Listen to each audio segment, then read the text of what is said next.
Theory, numerical, derivation कैसे handle करें, विद्युत बल रेखाएं क्या हैं तथा इसका गुण लिखिए। भले ही छोटे मार्क्स में आए, बड़े मार्क्स में आए, हमको क्या करना है, अपना इंप्रेशन जमाना है। यहाँ पे थोड़ा सा कटने का चांस होता है, लेकिन यहाँ पे तो नंबर वंबर कटने का चांस नहीं होता है। सभी जरूरी स्टेप आपको लिखना है, कोई भी जरूरी स्टेप गायब नहीं करना है। अगर आपने हर एक चीज दिखाया है, जरूरी स्टेप दिखाया है, तो डेरिवेशन में भी नंबर नहीं कटता। तो जब 101 कॉपी आप किया है ना, तो 100 की 100 कॉपी से डिफरेंट लगी। Hello everyone, myself Amit Soni, और मैं आपके लिए लेके आ गया भाई एक स्ट्रेटजी वीडियो, जहां पे हम लोग देखेंगे कि फिजिक्स में पूरे में से पूरे नंबर कैसे लाएं। क्या सर पूरे में से पूरे नंबर आ जाएंगे? बिल्कुल, अगर आप इस वीडियो को लास्ट तक देखते हो और जो मैं बता रहा हूं उसको 100% फॉलो करते हो, तो मैं गारंटी देता हूं आपकी एक भी मार्क्स कटने वाले नहीं है। सर एक भी? हाँ एक भी भाई, लेकिन 100% चीजों को आपको फॉलो करना है, एक एक बात को। मैं आपको बताऊंगा फिजिक्स में थ्योरी, न्यूमेरिकल, डेरिवेशन कैसे हैंडल करें, कैसे आपको अच्छे से अच्छा रिप्रेजेंट करना है, कैसे आपको कॉपी में लिखना है ताकि आपका मार्क्स बिल्कुल भी ना कटे। तो लास्ट तक बने रहो भाई, बहुत ही ज्यादा कॉन्फिडेंस आ जाएगा। देखो पढ़ाई तो कर लिया आपने, उसको रिप्रेजेंट करना भी तो आना चाहिए ना। एग्जामिनर को कैसे इंप्रेस करना है, इस चीज को भी हम लोग यहाँ पे देखने वाले हैं। तो आइए इसी के साथ वीडियो को शुरू करते हैं। अगर मैं बात करूं फिजिक्स का, तो फिजिक्स का यहाँ पर एक होता है थ्योरी, एक होता है न्यूमेरिकल वाला सेक्शन, और एक होता है डेरिवेशन। ये तीन होते हैं, तीन पार्ट। ठीक है, सबसे पहले मैं अगर बात करूं थ्योरी, बारी बारी से बात करते हैं भाई। सबसे पहले हम लोग थ्योरी से बात करें तो थ्योरी में किन बातों का ध्यान देना है, फिर हम लोग देखेंगे न्यूमेरिकल में किन बातों का ध्यान देना है, फिर हम लोग देखेंगे डेरिवेशन में किन किन बातों का ध्यान देना है। स्पेशली मैं आपको यहाँ पे रिप्रेजेंटेशन यानी कि लिखने का तरीका बताऊंगा, किन किन पॉइंट्स पे आपको ज्यादा फोकस करना है, ताकि एग्जाम में जो एग्जामिनर आपका है, एग्जामिनर जो आपका कॉपी चेक कर रहा है, वो बहुत ही ज्यादा इंप्रेस हो और आपको पूरे में से पूरे मार्क्स दे दे। क्योंकि भाई एग्जामिनर आपको नहीं जानता कि आप पढ़ने वाले बच्चे हो कि नहीं पढ़ने वाले बच्चे हो, वो तो आपको सिर्फ आपके कॉपी के हिसाब से ही मार्क्स देगा। कॉपी में कैसा आपने लिखा, इस हिसाब से ही वो आपको मार्क्स देगा। तो आइए सबसे पहले हम लोग यहाँ पे देखते हैं थ्योरी। थ्योरी में देखो ध्यान से, तो सबसे पहले मैंने आपके लिए लिखा है हेडिंग। बिल्कुल बेसिक सी बात है, कहोगे सर इतना बात तो हमको पता ही है, लेकिन भैया ये चीज मैंने यहाँ पे ऐड ऑन कर दिया है कि सबसे पहले आपको एक बढ़िया से हेडिंग डाल के चीजों को शुरुआत करना है। कुछ भी क्वेश्चन दो, बढ़िया से आप क्या करो, एक हेडिंग डालो और लिखना शुरू कर दो। छोटा सा पॉइंट है लेकिन याद रखना। फिर अगर मैं बात करूं तो ये काफी इंपॉर्टेंट पॉइंट है, ये काफी इंपॉर्टेंट है भाई, ये मेरे हिसाब से बहुत इंपॉर्टेंट पॉइंट है। क्या लिखा है? पॉइंट में जवाब दो। बिल्कुल, अगर पॉसिबल है तो आप अपना जवाब पॉइंट वाइज दो। इससे क्या होगा, एग्जामिनर को भी पढ़ने में बहुत ही आराम रहेगा और कम शब्दों में आप पूरा नॉलेज अपना बता रहे हो। तो जवाब अगर पॉसिबल है तो पॉइंट में दो। जैसे मैं आपको एग्जांपल देता हूं, जैसे कुछ भी ले लो, मान के चलो पूछ रहा है विद्युत बल रेखाएं क्या हैं तथा इसका गुण लिखिए। तो यहां पर तो पॉइंट में लिखना बिल्कुल पॉसिबल है। विद्युत बल रेखाएं लिख दो, उसके 2-4 गुण लिख दो, काम खत्म हो गया। तो ऐसे क्वेश्चन जहां पर डेफिनेटली पॉइंट में लिखना पॉसिबल है, जरूर लिखना है। इससे बहुत ही बेहतरीन इंप्रेशन पड़ेगा। समझ में आ रहा है बात? फिर नेक्स्ट देखो, इंपॉर्टेंट चीजें हाईलाइट करो। यस, बहुत सारे बच्चे भैया परिभाषा लिख देते हैं, जो भी जवाब है उसको लिख देते हैं, लेकिन इंपॉर्टेंट चीजें हाईलाइट नहीं करते। इंपॉर्टेंट चीजें आपको अंडरलाइन करना है या अलग पेन का यूज कर लेना है। इंपॉर्टेंट चीजें आपको हाईलाइट करना है, यानी कि फटाक से कॉपी चेक करने वाले को फटाक से पता चलना चाहिए कि ये टॉपिक है, इसका इंपॉर्टेंट बात ये है, बच्चे को सब बात क्लियर है। तो इंपॉर्टेंट चीजों को जितना हो सके उतना बढ़िया से हाईलाइट करना है। हाँ सर समझ गए। फिर भैया ये तो वेरी इंपॉर्टेंट पॉइंट है, मतलब ये बच्चे इसको हल्के में लेते हैं, मैं क्लास में भी ये बात बताता हूं। डायग्राम, डायग्राम अगर आप बना रहे हो, मैं सही बता रहा हूं, आपकी कॉपी औरों से बहुत अलग हो जाएगी। तो मेक श्योर करो, अगर पॉसिबल है तो हर क्वेश्चन में मैं कहता हूं डायग्राम जरूर बना के आओ। अगर पॉसिबल है तो डायग्राम जरूर बनाओ भैया। डायग्राम बनाने से मैं सही बता रहा हूं बहुत तगड़ा इंप्रेशन पड़ता है। आपको डायग्राम बनाना है, कुछ भी आ जाए आपको डायग्राम बनाना है। जैसे कहने का मतलब है, मान के चलो एक एग्जांपल देता हूं, आपके एग्जाम में आया क्वेश्चन कूलाम के नियम से। सभी बच्चे क्या करेंगे, कुलाम का नियम का हेडिंग डालेंगे और कूलाम का नियम का जो भी परिभाषा रहेगा वो यहाँ पे लिख देंगे और बहुत करेंगे फॉर्मूला लिख देंगे, फॉर्मूला लिख देंगे, ठीक है। लेकिन ऐसा नहीं करना है, भले ही छोटे मार्क्स में आए बड़े मार्क्स में आए, हमको क्या करना है, अपना इंप्रेशन जमाना है। तो हम लोग क्या करेंगे, यहां पर ये चीजें तो लिखेंगे, ये चीजें तो लिखेंगे, लेकिन औरों से अलग कॉपी बनाना है ना। तो आप फटाफट से दो आवेश बना लो, उनकी बीच की दूरी दिखा दो, यहाँ पे Q1 ले लो, यहाँ पे Q2 ले लो और बढ़िया से यहाँ पे एक डायग्राम बना दो। तो प्लीज ये पॉइंट बहुत इंपॉर्टेंट है, एक अच्छा इंप्रेशन देने के लिए अगर पॉसिबल है तो डायग्राम जरूर बनाना है। फिर आगे बढ़ते हैं, क्लियर लिखो। अब कई सारे बच्चों का ये प्रॉब्लम होता है, सर मेरी हैंड राइटिंग बहुत गंदी है। तो भैया मैं कह रहा हूं क्लियर लिखो।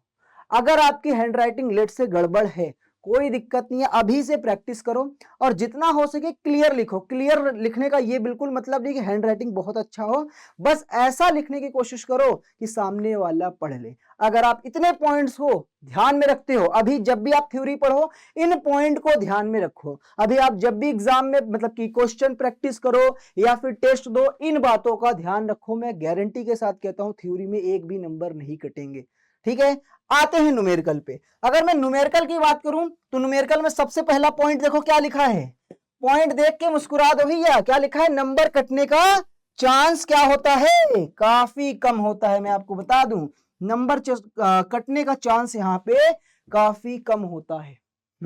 इसका मतलब यहाँ पे हमें बिल्कुल भी टेंशन लेने वाली बात नहीं है। न्यूमेरिकल अगर आप सही करके आए तो नंबर कोई नहीं काट सकता, लेकिन अगर आप थ्योरी सही करके आ गए तो देयर इज अ चांस कि नंबर कट सकता है। यहां पे थोड़ा सा कटने का चांस होता है, लेकिन यहां पे तो नंबर कटने का चांस नहीं होता है। चलो अगर मैं बात करूं यहां पे किन किन बातों का ध्यान में रखना है, तो सबसे पहली जो बात है, जो दिया है उसे लिखो। बहुत सारे बच्चे क्या करते हैं, न्यूमेरिकल आया उनके सामने फटाफट से सॉल्यूशन करना शुरू कर दिया। नहीं भैया, अगर आपको क्वेश्चन वाले में आवेश दिया है तो आवेश बराबर लिखो, अगर आपको क्वेश्चन ने बल दिया है तो बल बराबर लिखो, अगर आपको क्वेश्चन ने चुंबकीय क्षेत्र दिया है तो चुंबकीय क्षेत्र बराबर लिखो, और जो चीज पूछ रहा है उसके बराबर क्वेश्चन मार्क लिखो, और फिर आप अपना फॉर्मूला लिख के अप्लाई करना शुरू करो। तो न्यूमेरिकल में जो डेटा गिवन है उसको मेक श्योर करो कि लिखो। बात समझ में आ रही है? हाँ सर, इतना बात समझ में आ गया। अगला, अब भैया बहुत सारे बच्चे क्या होते हैं, न्यूमेरिकल में देखते ही सॉल्व करना सीख रहे हैं। नहीं, अच्छी बात है, लेकिन आपको एग्जाम में हर जरूरी स्टेप को दिखाना है, सभी जरूरी स्टेप लिखो। बिल्कुल, जैसे कहने का मतलब कोई न्यूमेरिकल है उसमें 1 2 3 4 5 स्टेप हैं, उसमें कितने स्टेप है, 5 स्टेप हैं। तो भैया 5 के पांचों जरूरी स्टेप का आपको दिखाना है, कोई भी स्टेप गैप नहीं करना है। समझ में आ रहा है? बहुत सारे बच्चे शॉर्टकट मारते हैं, सोचते हैं ये दूसरा स्टेप मैं गायब कर देता हूं, सीधा पहले से तीसरे स्टेप पे आ जाते हैं। नहीं, आपको पता है कि आपको आता है, लेकिन एग्जामिनर को आपको दिखा के बताना है। तो हर एक जरूरी स्टेप, सभी जरूरी स्टेप आपको लिखना है, कोई भी जरूरी स्टेप गायब नहीं करना है। समझ में आ गया बात? हाँ सर। आगे देखो, यहां पे भी मैंने बोला है डायग्राम बनाओ। बिल्कुल भाई, अगर न्यूमेरिकल में भी पॉसिबल है तो डायग्राम बना दो, ठीक है ना। डायग्राम बनाने को अगर न्यूमेरिकल में बहुत सारे सेक्शन है जहां पे आप डायग्राम बना सकते हो। जैसे वो कह रहा है कि जैसे क्वेश्चन वाला कह रहा है एक आवेश है किसी चुंबकीय क्षेत्र के लंबवत प्रवेश करता है, तो ऐसे बनाते जाओ ना, मतलब समझ रहे हो आपको कुछ, बट अल्टीमेटली मैं ये बताने की कोशिश कर रहा हूं कि आपको औरों से अलग कॉपी बनाना है, ऐसे बना दो। सभी बच्चे क्या करेंगे, डायरेक्ट फॉर्मूला अप्लाई करेंगे। आप क्या कर रहे हो, डायग्राम के साथ जा रहे हो। तो मैं इस वाले पॉइंट से आपको क्या समझ में आया, कॉपी औरों से अलग हो रही है। तो मेक श्योर करो इन चीजों का ध्यान में रखना है। अगर यहां भी पॉसिबल है तो डायग्राम बनाओ। फिर लास्ट में मात्रक जरूर लिखना, नहीं तो सही बता रहा हूं नंबर कट जाएंगे। जो भी आंसर आए लास्ट में उसका मात्रक, बल निकाले हो तो न्यूटन, आवेश निकाले हो कूलाम, कुछ भी निकाले हो, लास्ट में मात्रक लिखना बहुत जरूरी होता है फिजिक्स में। और क्लास में भी ये बात चिल्ला के बताया जाता है, लास्ट में मात्रक आपको जरूर लिखना है। फिर आते हैं भाई डेरिवेशन वाले सेक्शन में। डेरिवेशन वाले सेक्शन में भी सेम टू सेम बात लिखा है, यहां भी नंबर कटने का चांस बहुत कम होता है। अगर आपने हर एक चीज दिखाया है, जरूरी स्टेप दिखाया है, तो डेरिवेशन में भी नंबर नहीं कटता, सिर्फ नंबर कटने का ज्यादा चांस होता है थ्योरी में। इसलिए इन पॉइंट को अभी से ही ध्यान में रखो। क्लियर? अब हम लोग आते हैं अपने डेरिवेशन वाले सेक्शन में। तो यहां भी नंबर कटने का चांस बहुत ही कम कम कम होता है। देखो यहां पे ध्यान से, सबसे पहला पॉइंट यहां पे क्या लिखा हुआ है, परिभाषा लिखो। अब कहोगे हैं सर ई कौन सी बात हुई, मतलब डेरिवेशन में परिभाषा कहां से लिखें, मैं बताता हूं। जैसे मान के चलो विद्युत द्विध्रुव के अक्षीय बिंदु पर वाला डेरिवेशन आ गया, विद्युत द्विध्रुव के अक्षीय बिंदु पर विद्युत क्षेत्र की तीव्रता ज्ञात कीजिए, ये वाला डेरिवेशन आ गया। अब सभी बच्चे क्या करेंगे, डेरिवेशन करना स्टार्ट कर देंगे, डेरिवेशन करना स्टार्ट कर देंगे। मैं कहता हूं आप अलग करो कुछ, आप क्या करो, विद्युत द्विध्रुव के अक्षीय बिंदु पर डेरिवेशन करने से पहले विद्युत द्विध्रुव की परिभाषा लिख डालो, विद्युत द्विध्रुव की परिभाषा लिख के फिर डेरिवेशन करना शुरू करो। तो मैं यही कह रहा हूं कि अगर यहां भी पॉसिबल है, यहां भी पॉसिबल है, जरूरत है तो परिभाषा लिख दो, जरूरत है तो परिभाषा यहां भी आप लिख सकते हो। फिर भैया डायग्राम तो वेरी इंपॉर्टेंट होता है, मतलब कि अगर मैं बात करूं डेरिवेशन में डायग्राम वेरी इंपॉर्टेंट होता है, और डायग्राम के बिना आप डेरिवेशन कर भी नहीं पाओगे। फिजिक्स क्लास 12th की बात करें, लगभग हर डेरिवेशन में डायग्राम जरूर होता है, तो डायग्राम को बिल्कुल अच्छे से रिप्रेजेंट करना है। डायग्राम में हर एक पॉइंट का नाम आपको लिखना होता है, सब कुछ आप बढ़िया से करो। तो मैं तीनों सेक्शन में देखोगे तो डायग्राम को बहुत ज्यादा महत्व दिया हूं, तो डायग्राम पे आपको काम करना है, ये याद रखना मेरी बात। डायग्राम आपके कॉपी को औरों से अलग बनाएगी, ठीक है। अल्टीमेटली देखो करना क्या है, अच्छे मार्क्स लाना है अगर आपको, तो आपको एग्जामिनर को इंप्रेस करना है। तो जो और लोग नहीं कर रहे हैं उससे कुछ यूनिक करो। एग्जामिनर अगर आप मान के चलो एग्जामिनर 100 कॉपी चेक किया ना, तो जब 101 कॉपी आप किया है ना, तो 100 की 100 कॉपी से डिफरेंट लगे, अलग लगे, तो उसको लगेगा हाँ भाई ये बच्चे में कुछ बात है।